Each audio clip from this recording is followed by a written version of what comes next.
Hello and welcome to this episode of WWRD. What would a regulator do? The question for this episode is, what are the consequences for a firm performing poorly in a PRISM interview with the central bank?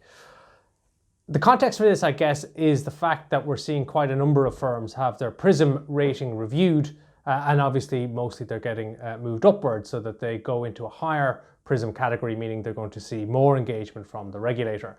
I'll do a separate video on what PRISM is about. But for the purposes of this video, the question is what happens then once you get your PRISM rating revised, you get invited into the central bank to be interviewed and the interview doesn't go so well. Well, I think there's two sets of consequences you need to bear in mind. The first is for the individual who conducts or who is the interviewee, and the second is for the firm itself. In terms of the person who is interviewed, well, firstly, being interviewed by the central bank is a stressful event, and you should expect that to be the case. The regulator is going to be very well prepared, so it's in your interest to be prepared as well.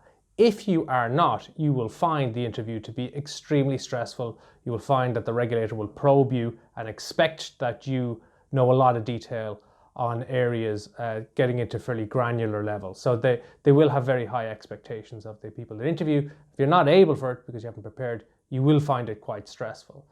You will also find that if the interview hasn't gone well and there are consequences for the firm, that senior management will look in your direction as the cause of that issue for them and won't be best pleased. So you do need to bear that in mind in terms of dedicating time to getting ready for the interview. In terms of the consequences for the firm, well, there's basically two as far as I can see it.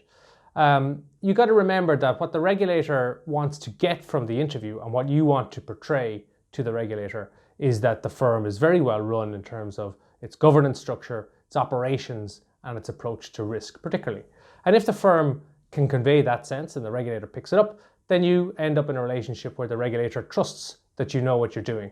And where that's the case, the supervisory team can sleep easy at night knowing that the firm is on a good path. And of course, the opposite is true. If you perform poorly at the interview and the regulator suspects that there might be issues in the firm, you can expect to see more of the regulator than you otherwise would. So there's the first consequence. Poor interview equals more regulatory supervision more often. And that's costly because you're going to find you'll need to dedicate an individual within your business to be a contact person for the regulator, to take the queries that they have, deal with colleagues around the firm to answer them, and get back to the regulator in a very prompt manner. So it's costly in terms of the time that it's going to take you to babysit the regulator and get them up to speed. The other cost that you're going to find is when you have an ask of the regulator in the future, you might find that it is more difficult, or you might find that the regulator needs more convincing because they have had doubts about your firm as a result of a poor first impression made at that interview. So it'll be harder for you to get your asks compared to people or firms that have made a good impression and are in a good place with the regulator, and the regulator trusts that they know what they're doing. So the costs of performing poorly in that first interview are actually quite high, but the costs of preparing properly for that interview are quite low.